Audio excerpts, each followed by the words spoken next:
Good morning, Facebook, YouTube, IG, everyone. Happy Monday. As you can see, I have a beautiful guest with me this morning. Guys, okay, my excitement is real this morning. You guys just don't even know. So this is my 7th and 8th grade teacher. I'll let her tell you how long she's been an educator, but she is just, oh my God, everything. So I'm gonna give her flowers this morning, y'all. But I just wanna welcome you to our Empower Hour this morning. I hope you guys are having a wonderful, I know it's super early, but I hope you guys woke up refreshed, inspired this morning to do something great. I hope you guys had a great weekend, feeling refreshed. And yeah, thank you for joining us and being with us this morning. So, like I said, I have a beautiful guest with me this morning. I'm super excited to have Miss Christine Dodds with me, who's an educator here in town. And but before we get into Miss Dodds introducing herself, and we're going to talk about what we came to talk about this morning, I do want to highlight a few things. Of course, you guys know. I always like to start with my little disclaimer that I'm not a therapist, I'm not a life coach, I'm just a friend wanting to inspire, empower, and motivate us and spread some positivity on us on this beautiful Monday morning. And that is that. And then also I have some businesses. I don't have any merch to show off this morning, except I love my beautiful mug. Miss Dodds has her mug too. We've got some delicious tea in here this morning. But I do want to highlight one of the businesses that my friend, my good friend has, and I think this one is really important, and I've been wanting to bring it up. It's a teen night that she has her name is Maddie Pena, and she has a teen night every single Friday here in Tulare at Tulare Baptist on Cross Avenue. And her teen night, she just gets our teens together. I think it's like middle school and high school. And they just have fun, they play sports, they have snacks, they talk, and they just have a good time, and she loves on them and she teaches them things. So if you want a great outlet for your kids to hang out on Friday evenings, definitely check her out. We'll put the her flyer in the description later on, but definitely check her out and let your kids go hang out with her. So anyway, Miss Dodds, oh my goodness. Thank you so much for being here with me this morning. Yes. So, okay, guys, just a little backstory about how Miss Dodds and I first got started with each other and she became everything in my life. 7th grade, I started middle school, and she became one of my teachers. And then I was blessed to have her again in 8th grade. And she was everyone's favorite teacher. Let's just put it that way. So that teacher that everyone can go to. She made us laugh. She was funny as heck, made us laugh all the time. We were a little rowdy. We were a rowdy bunch, but she kept up with us. And even when she tried to get mad at us, it didn't work. We would laugh at her, and then she would I'm not playing with you guys. And then we'd be like, Miss Dodds, come on now. You can't even get mad at us. But she rolled with the punches. She taught us things that a lot of us, because the kids that were in her class, a lot of us, we struggled in certain areas. And so whether it was at home or just needed that extra love and attention, and that's what she was there for. And so she showed us things that a lot of other teachers and a lot of other peers in our life couldn't show us. And I was even having a conversation with one of my friends, Desiree. I don't know if you remember Desiree. Of course you do, right? And she was like, oh my God, I love her. She just helped me through so many things in my life. Michael and Dennis and I just had a conversation. We were actually in Georgia. Poor Michael. But this is so funny. So we were in Georgia this past November for my birthday. And we were around the breakfast table. My grandma had made a big breakfast, and we were talking about you because we were talking about an 8th grade party that we had. Do you remember that? Oh, yeah. So we were graduating 8th grade, guys. And we had the invitations going around school, and we were telling everybody about our 8th grade graduation. And then we told Miss Dodds about it, and not thinking, she's a teacher. She's not going to come. We're just, Miss Dodds, we're having a party. And so she was like, oh my gosh. And so it was like an end of the year party. It was the end of the year graduation party. Yes. And it was in like the hood. It was in a hood area, right? Not Miss Dodd's area. So we had this party, and we're outside in the back, and someone runs in, and they're like, there's a teacher outside. And we're like, a teacher? So we run out in the front, and sure enough, it's Miss Dodds and her husband. They came to the party, and oh my goodness, we were like funny. On cloud 9, y'all. I mean, they didn't come back and party with us, but she just wanted to stop by. And that was the support that she always gave us throughout the years. We all felt special when we walked into Miss Dodd's class. We walked out, she made us, until this day, when she runs into us in the store, she's just that teacher. I get goosebumps talking about it because you just mean that much to me. Thank you. You've always been. So it didn't end there with me, though, with Miss Dodds and I. She also had my brother. She also had my sister. So she had all of us in class. But after I graduated 8th grade and went on to high school, she was still monumental in my life.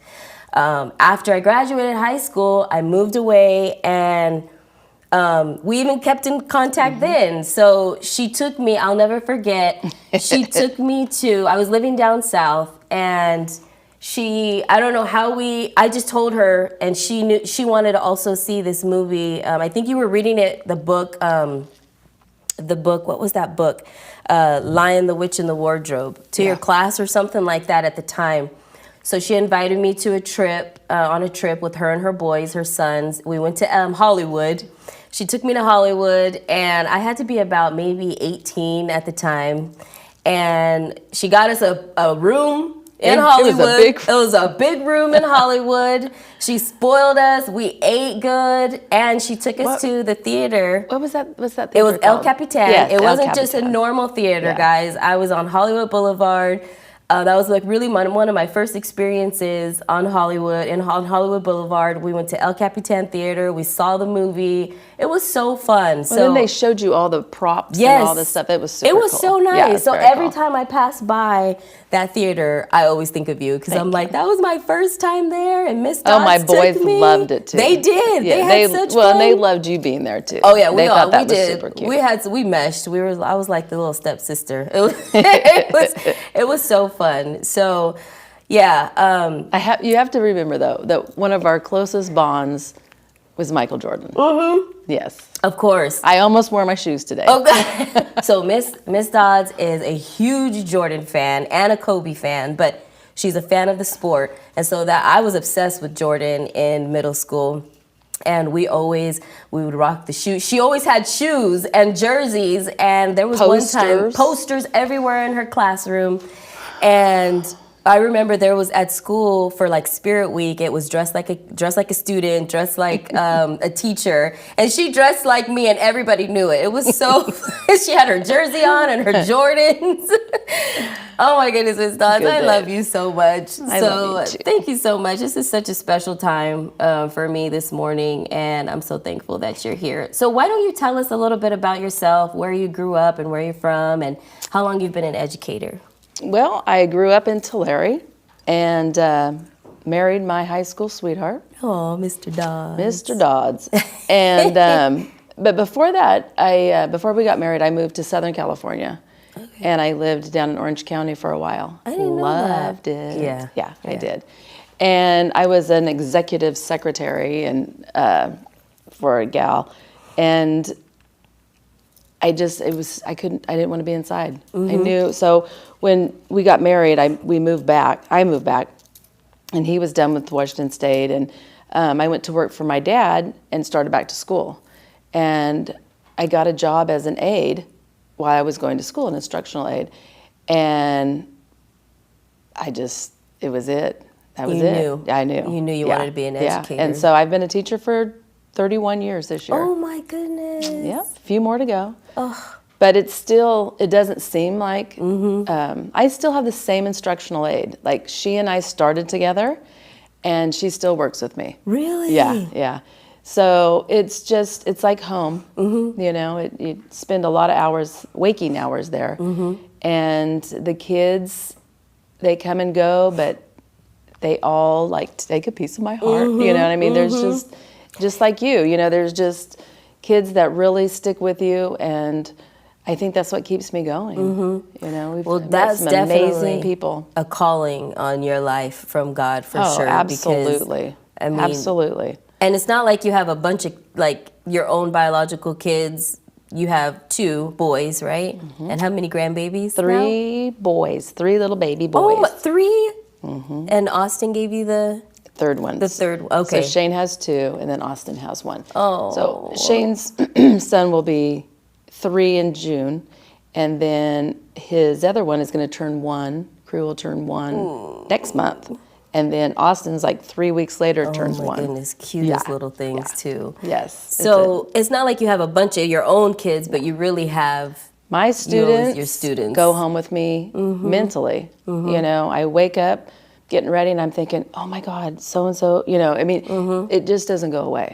It doesn't go away. And that's honestly the type of teacher that I remember you to be too. I mean, in my, like, even in just, I'm shopping and somebody would be like, oh my God, you smell so good. And I'm like, thank you, it's CK Eternity. I was going to ask you if you remembered that. I still wear it. I got that I was from putting on my stuff. perfume this morning. I thought, I should put Eternity on and see if she remembers. I absolutely remember, because that is the story I tell strangers when I'm in. If somebody smells CK Eternity, I got it from Miss Dodds. And funny. I'm like, I learned about this fragrance, I mean, when back in 99, 2000, when one of my favorite teachers used to wear it, and I loved the way it smelled on her. And I asked, Miss Dawes, what is that smell? It smells so good. And she told me, and when I was old enough, I bought myself a bottle. That was the first thing I bought for my fragrance. So, well, you told us a little bit about why you wanted to be a teacher, but you do deal with a little bit of, I won't go into detail with what type of classes that you teach, but you know, when I was in school, it was, you know, the ones that did need just that extra attention. So why do you think you were drawn to those kids? I have always looked at the ones, like, especially the ones that got in trouble. I want to know why a 13, 14-year-old wants to act that way. Like, why are you acting that way? No one wants to be miserable. No one wants to be in trouble. You know, I really don't believe that, especially at that age. Right. So I want to know what's going on. And I just think that's always been what, you know, I'm drawn to, like, what can I do to help them? And those kids, one of my friends told me, she was like, oh, I don't know Miss Dodds. And she goes, oh, she's the one with she's always around the kids that are in trouble. I'm like, that's you. Okay, I'll take it. I'll take it, yeah. Yeah. But it's just, I just feel like maybe those are the kids that go unnoticed. There's something there, and I want to know how I can help. And they find me, whether I want them to or not. You know, it seems like they're drawn to me, the kids that have and I even had something going on. I had friends that weren't in your class and wanted to be in your class and wanted to be in the realm of your care. It was so funny. Oh, they weren't in your class, but they knew who Miss Dodds was. And, oh, you have Miss Dodds, you're lucky. And I'm like, oh, yep, I sure am. Because they knew that the level of care you gave to students and how fun your class was. And it was like the last class of the day. And is it still like that? No. Now I have to have prep at the end of the day. But, okay. Yeah, but no, that one particular, your 8th grade year, that was kind of like a boys' PE class with a few girls. That was wild. Oh, yeah. It wasn't boys' PE, but I mean. Yeah. We had so many boys in that class. We did. Oh my gosh. I think at one point it was just me. I do remember myself and other girls, like 2 or 3 of us. It wasn't a lot of girls in there. That's so funny. So I was going to ask you, did the subject choose you, or did you choose it? So you went in knowing you wanted to teach what you teach, and Not necessarily. I think it kind of chose me. did you start? What did you start at 7th, 8th middle school? Yeah. Oh, okay. So Yeah. after college, you knew you wanted to teach middle school. I knew I wanted to teach middle school when I was in middle school. Oh, wow. Yeah, I felt like that was what I wanted to do. I had a dorky middle school teacher. He was dorky as far as I was concerned, but and I just felt like, God, he could have done. At that time, I thought, God, he could do so many different things with us. You know, we had a really neat group of kids. I went to a small school, and it was a 7th and 8th combination class, and I just think that so many things at that time, I was like, God, what is he doing? Like, why? I don't know. I just wanted somebody to be better and more into us, and just, I don't know. I thought we were a lot of fun. Yeah. But he didn't quite appreciate us. And I just feel like at this age, at middle school age, you need someone that appreciates you and will listen to you. You know, I have a little friend right now that, you know, she's never been in my class, but she could tell, like, she just needs that extra support that, you know, can I run this by you? This is how I'm feeling, you know. I don't know. Oh, and you definitely are that safe haven for a lot of kids. I hope so. Because you have to think too, especially in middle school, that is the hardest year. So it's the hard. It's like you're not in elementary anymore. You're not in high school, and you're really just trying to figure out where you belong, Where you and fit, who you yeah. are, where you fit in. There's so many kids that don't do okay with that. I felt like I did pretty, I mean, from what I can remember, I feel like I did okay, but God did place me in those areas where I did get that special attention, whether it was from family or my teachers at that time.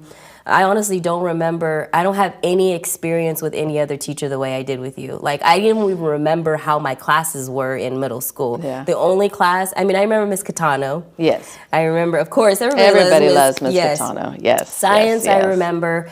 But other than that, of course, PE, I remember.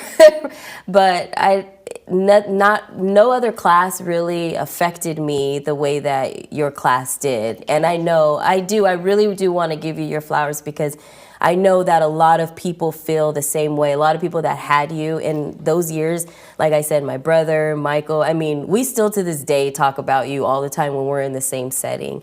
And so I know there's a lot of my other friends and people that didn't have you that even know, like, oh yeah, Miss Dot, she's cool. Well, your mom had my back too. Yeah. Oh yeah, with Denisha. Yes. My mom did not play when didn't. it came to, we better not give Miss Dodds a hard time. I tell my students that story, like, you don't want me to call your mom. If your mom is like Denisha's mom, you don't want me to call your mom. And they're like, who's that? I'm like, oh, don't worry. But can you tell us your least favorite thing about teaching? Paperwork. Paperwork, okay. Yes, paperwork. Okay. I have a lot of paperwork, not just grading papers, but with the other part of my job, I have a lot of paperwork, and that's, and I put it off and put it off. Like admin work is just, but really, and one of the hardest things is when you know a kid's, you know, sad or unhappy, or, you know, their living conditions aren't what it should be, you know, just, God, what can I do? How can I help them? You know, what can we do as a school or as a district? We have amazing resources. You know, we were going to talk about the pandemic. You know, our kids came back from that almost shell-shocked. You know, it's like we still have kids that wear masks. Wow. And their parents are like, because we see them at parent conference. I saw them in November, and then I see them now. And parents are like, I don't know why they wear them. It's not because we tell them to, you know. And I'm like, I do. They're hiding. You know. So that's what I was going to ask you too. Like, what are some things that you've significantly seen a change in with the kids after the pandemic? Because that's been, obviously, we all know how hard that's been, even on adults. So I couldn't imagine on the little ones. And we only know what goes on like in our own household and the kids that struggled had their own struggles with the pandemic, whether they were small or middle school, or I had my own experiences because my oldest was in 8th grade and she had her issues, socially. Academically, she was great. She's always been a stellar student, but it's the social part of it too. And I'm sure there was things that she didn't feel like she could share with us, but maybe teachers noticed. So can you talk to us about things that maybe you noticed after the pandemic when the kids came back? Like you said the masks. Last year was pretty intense with the even. masks, the hoods, and if they wear glasses and they have a mask and they have their hoodies on, wow, it's tough. They really are hiding, and socially it was a great, you walk by them, good morning, and they're just like, nothing. Wow. It's like, okay. Yeah. So different. But, and it's so hard in class. Yeah. It's like, okay, we're going to read, so-and-so's going to read. Our district has these big fans in the classroom and they're loud. They're constantly going, pulling out air, And so you got that thing, and then you got these kids like this.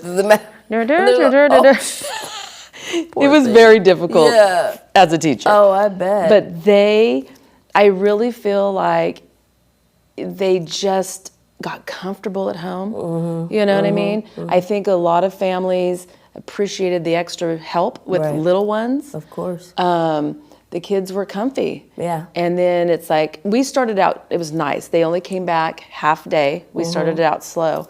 And some kids were raring to go. Just, oh, come on, let's go play basketball. Let's go play soccer, whatever. Let's just get out there. And then there's a large chunk that just struggled socially. Did you have any that stayed under your wing or, didn't want to go out and be social with? Yeah, I still have a few like that. Yeah. Because you become I remember those safe, sometimes. It's just like a little safe place. It's a safe place, yeah. But the masks are slowly coming off. Okay. And the makeup's coming back on. Oh, okay. The lipstick industry lost a ton of money, I'm sure. Lost lipstick. But, what I personally feel like is they have depended on social media. It became their interaction. And, I know it has a good place, but when you've got kids coming to school crying, worked up, fighting because of social media. Being recorded, the fights being recorded. Good Lord. Posted up and... Oh, as fast as they can do it. We are in a different time. We are, yeah. And I think that those fights or just the social media posting and smack talking, it's hurting a lot of kids. A lot of kids. I know my oldest, she would come home in high school and show me a fight or send me a fight. I'm like, girl, did you record that? And she's like, I didn't, I promise, but it's going around. I'm like, godly. Oh, the kids are like, you want to see this? I'm like, no. Yeah. I do not I hate fighting. Yeah. But, I think that the social media aspect affects them in a lot of different ways. Yeah. And I see, it's like I tell this one particular girl, I'm like, honey, don't go on there for a while. They don't need to know everything. Ghost them. Leave it alone, put it up. And I think that's one of my suggestions for parents is set limits on that phone. Oh, yeah. Gosh. Oh, yeah. They're 13, 14 years old. They don't need to be on that all night long. It's bringing them down. Boundaries with the phone is huge. And the games. Those kids played games, all night long. Yeah. They'd stay up, because on Zoom, when we did Zoom, I saw a lot of ceiling fans. Oh, shoot. Because the camera they'd tilt it back so you could just see up there, you could see the little top of their head. Oh, gosh. They slept, it was, and they would tell you, we stay up all night. Yeah. I still have kids that come in super tired from that. But pandemic, social skills, self-worth. Yeah. It just set our poor kids Mean back. Girls. Yeah. I have to tell you this because I know we had talked a little bit before coming on here. It was, I think, last Thursday. I was walking by. There was a group of girls sitting on the steps. And I heard one of the girls say, "You're beautiful. Don't say that. You are beautiful." And another one was saying the same thing. And I'm like, oh my gosh. that stuck out. Yeah. To me, I got chills because it's Yeah. like, you don't hear that very often. Oh, that's so sad. You know? That's so sad. And I think that's why it's important for us as parents at home to really instill and teach our kids how to just be nice, number one, be kind to other kids, because we as adults know that there's other adults facing battles that we don't know about. And so it's definitely important for us to teach our kids how to be kind. And I'm always going to bring up affirmations, y'all. So I teach my little ones affirmation, because, and it's been proven, her teacher will tell me, oh, so-and-so little boy wasn't feeling the best in class. And Daisy Ray was like, it's okay. You're strong. It's okay. You're brave, And so I feel like if we continually tell our kids what they are, then naturally they're going to tell somebody that they are the same way, and to start young like that. And yeah, I really feel like it's so important, and especially because times like this, like after the pandemic, and which I feel like we're obviously still feeling the effects of the pandemic, especially with the kids, and who knows how long it's going to last. I mean, it's good news that you see some sunlight and they're starting to, get back to a safe place, but we don't know how long it's going to last. And these kids are literally our future, the ones right now. And this is the time where we really need to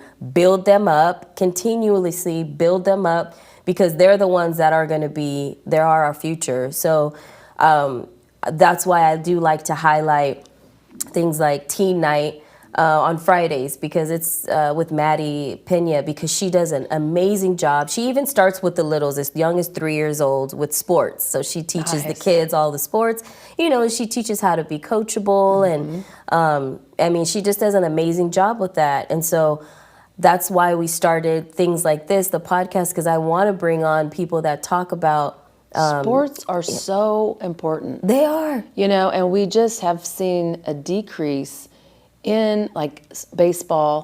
There's just at school.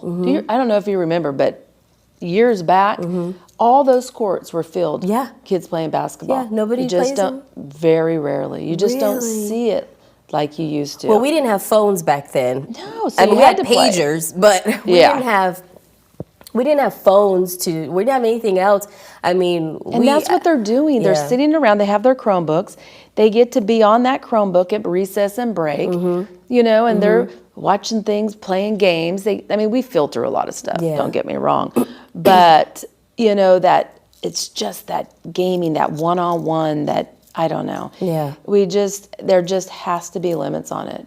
And education needs to take a priority. Yeah. It really does. It's like, we have intervention programs that the kids are supposed to do throughout our district. And they have to do so many minutes for math, so many minutes for reading. And they don't want to do that. It's like, no, it's not that big of a deal. And it's not like we're making you go home and read a book for 3 hours. And I don't know. Yeah.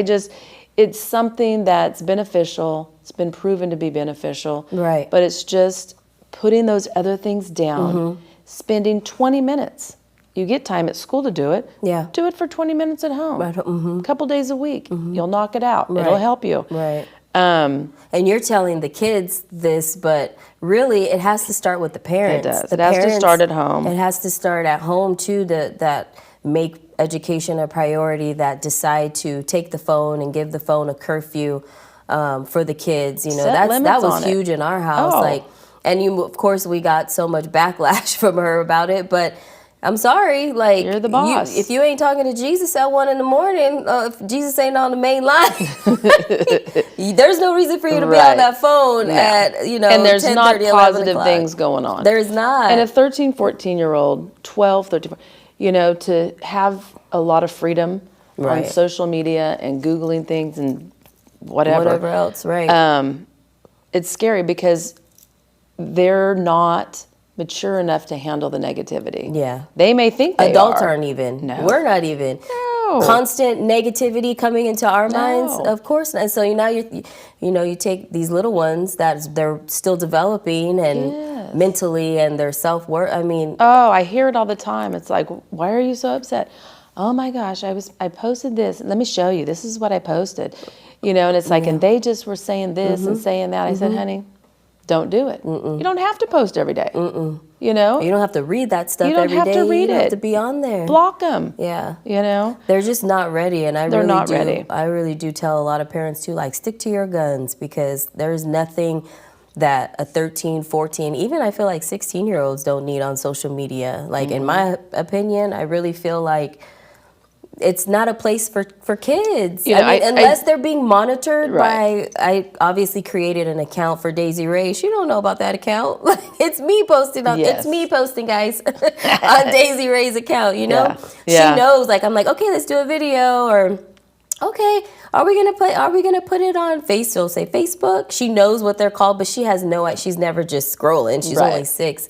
But like you said, the games and everything, like, it's something that our kids have too much access to. Yes, and it's a scary, absolutely. The internet is a scary world. They don't know who they're talking to on the other side of that video game. No. They're thinking they're talking to kids, but really they could be talking to somebody's grandpa that has no good intentions. No good intentions. No. So, I was also going to say that not a lot, some of our students have some real separation anxiety going on. They don't want to leave home.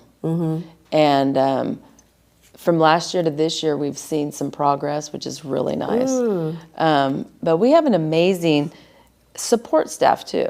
Our district is good. I mean, we have social workers, we have Youth Service Bureau, YSB, that comes for counseling. We have interns that come. We have a school counselor, we have a school psychologist. I mean, we have a lot of support and resources. And I feel like, parents sometimes don't know what to do. Right.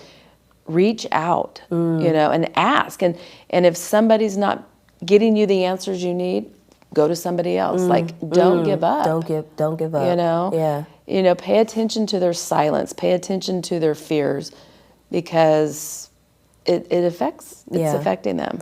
So I think that is, like you said, it's one of those things that parents, they're like either too embarrassed to talk about, or that they're having, or what I've recently learned in a conference that I was just at for work, the attorney, one of my clients and I, and those 2 other clients and myself, 2 attorneys and myself, we were just in a circle talking, catching up, and we were talking about kids. One has a 15-year-old, the other has a 13, and then, of course, I have a 16 and 6. So we were talking about that.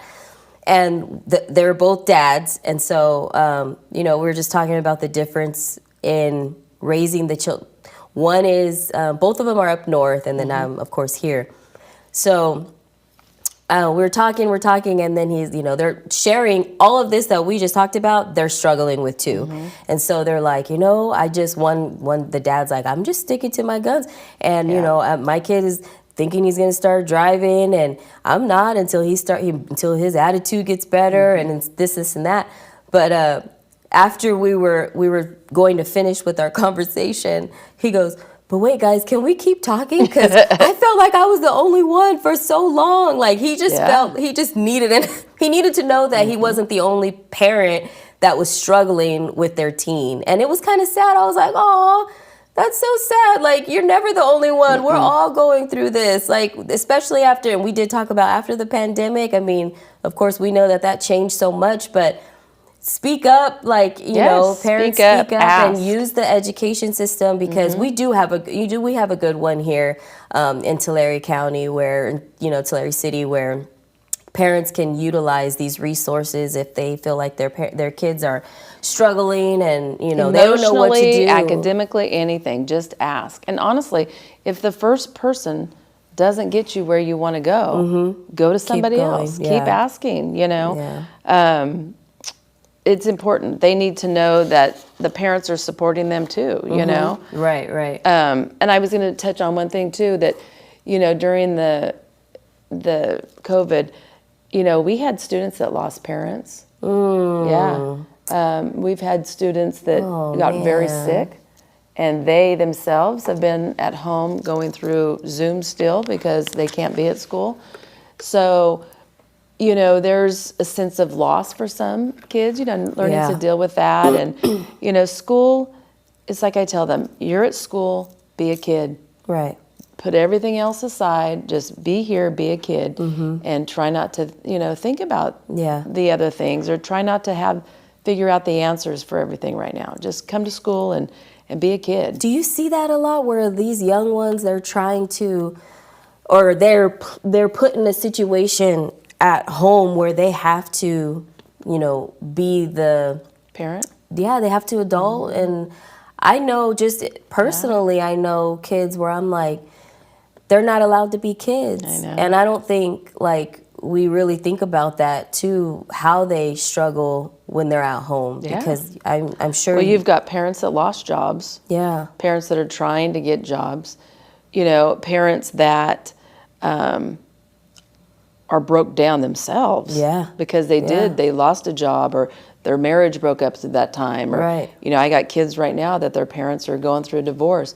They don't have the money. They can't afford to go get another place. So Right. they're living under the same roof. It's a lot of pressure, a lot of stress. That is. And yeah, you know, Yeah. kids go through a lot. They So when do. you're seeing them in a classroom and they're, you know, not acting themselves, or they're not, you know, working up to their ability, or their heads are down, or they're, you know, you see, you know, when you're standing up there, you Yeah. see a lot. Yeah, yeah. And you got to ask, you got to get them the help they need. You got to see what you can do to help the families.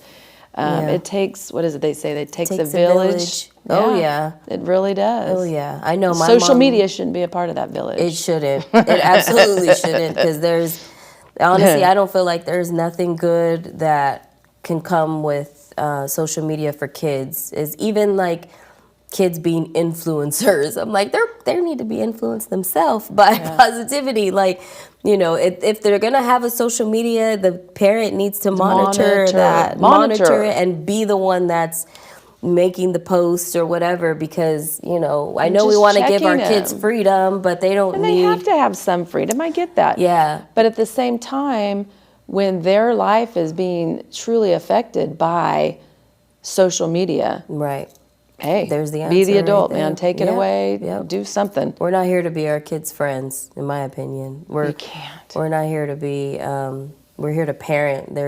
You got a bunch of friends at school. Well, and don't to a one of the- certain extent. You Yeah. know, And as a parent, you can't be afraid to go, you know what? I went through something like this, or Right. whatever, and I messed up. Right. You know, I learned from my mistake. Mm-hmm. You need to, you know, listen to what I'm saying. Like, I'm not going to guide you wrong. Right. Like, I've been there. I've done that. Right. You know, and it's like some of the students are like, oh my God, you're old. You don't know. You don't know. I'm like, yes, I do. Right. You know? Yeah. I was your age. Right. You know, I think that, you know, we look at divorce, you know, like I went through divorce. I've been through a lot of things. Mm-hmm. And I truly believe that I went through those things to be able to relate to people. Yep. You know what I mean? Yep. If you just have this perfect little life, you know, Right. you're just like, what? I don't understand. Yeah, you can't relate. People can't relate to you, and Yeah. yeah. And yeah. So, That's so true. But I Well, really go ahead. No, I was going to say you gave us some really good resources too with, and I think that was a really good reminder of just reminding parents to utilize the resources that are available. And that's the most important thing when we notice that our child is struggling in areas, or even just doing your own checkup with them just to, you know, make sure that they are really good, like mentally and you know, mentally, physically, that they're not struggling or hiding, suffering in silence. That's a Hiding big in one. their room. The hiding in the room, suffering in silence is like one of the big ones, because you think everything's good on the outside, but really they're suffering at some point, and it doesn't come out until later. Well, So they don't think anybody else understands. Right. They don't think anybody's gone through what they've gone through, you know? And the more you talk to people, the more you are in groups or, you know, with counseling or whatever, you see that, I mean, there's a lot of people going through the same things. Right. Yeah. I think the checking up, the utilizing like the counseling, I'm not against it. I really am not. If therapy, even outside of school, like something that I think we as parents should utilize more, especially if we're having a child that is, that's struggling in one area or more areas than one. Just get them into some type of therapy or counseling. And counseling if school, with schools, they don't charge for things like that. Well, we have some school. counseling, but then it's nice because YSB will come in to the schools and see students. You can see them there. You can see them at school. Sometimes it's more convenient for them to see at school. Some kids don't want to be, they don't want to go to counseling at school. Whatever. And another thing with counseling, the first counselor may not be the one. You know what I mean? And parents need to realize that, give this one a try. If this one doesn't work, there's somebody else out there. Don't give up. Don't give up. That's the main thing. Just don't give up, because there's help out there. And talking to your kids and letting them know it's okay. You know? It is. Just, and we're all there. We'll get through this together. I mean, the pandemic was huge. That it just affected so many things in so many people's lives. I didn't even think about the kids that may have lost parents, or we don't think about that because we're just going through life, like we hear about the things on an adult scale. And they're so honest at this age. They really are. And they just, they'll share. And it's sad. And we, like where I work, we have a great support staff. We have great teachers. And I think, our kids, I think they know we care. I'm sure they do, because if your kid has Miss Dodds, I'm telling you, like, she's amazing, guys. Thank you. She really is. She's heaven sent. God really placed her on this earth to do what she's doing for a reason. And I know that you have touched so many people's lives and families. And we're just so thankful. I've met some amazing families. I know you have. And I know that they're thankful for you and you're thankful for them, because at the end of the day, the goal is to have healthy and happy kids, and that's really what it's about. So I'm blessed that you were in my life to help me. You were in my life Help me see things all of you guys different. Yes, you did. You got a whole bundle of us. So utilize the resources, guys, that are out there for your kids if they're struggling with whatever it is that they may be struggling with academically, socially. Social media. I just encourage you guys to really, really dig in and dive in with your children to see what's going on with them, and utilize your school counseling system just to, try and come up with some alternatives or some help. It's okay to ask for help. That's the main thing. It's okay. And maybe counseling isn't even it, but we can meet as a school system or support staff, and come up with plans that, will help communication and will help the child, and hook them up with friends, because there's kids that will be out there by themselves, and you go over and you talk, and they're just so shy. There's a lot of shy ones. Like, we need to mix them up. Right, exactly. You need one talker. We need one talker. Yeah, we need one talker. Yes, and I know that if kids don't have friends, I know Miss Dodds is not shy, and she will be your kid's friend. She will definitely be your kid's friend, and she will get out there on the basketball court. And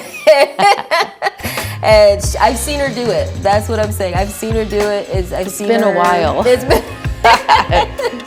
I need to get back out there. She's the one that will. That she'll do the hard work. So, but yes, find your village, utilize your village, and I hope that this podcast this morning was helpful to you all out there. Thank you so much, Miss Dodds, for coming on.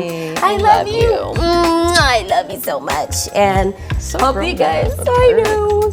I am. I'm still little. I hope you guys have a great week this week, and again, happy Women's History Month. I'm so excited. Next week, guys, tune in again. I'm going to have my pelvic floor therapist on We're going to talk about all things pelvic floor. So women and men, this is also for you too. So yes, tune in. Have a great week. Do some amazing things out there. Love yourself. You are worthy. Love yourself. Yeah. Yes. And let's get it, guys. Bye.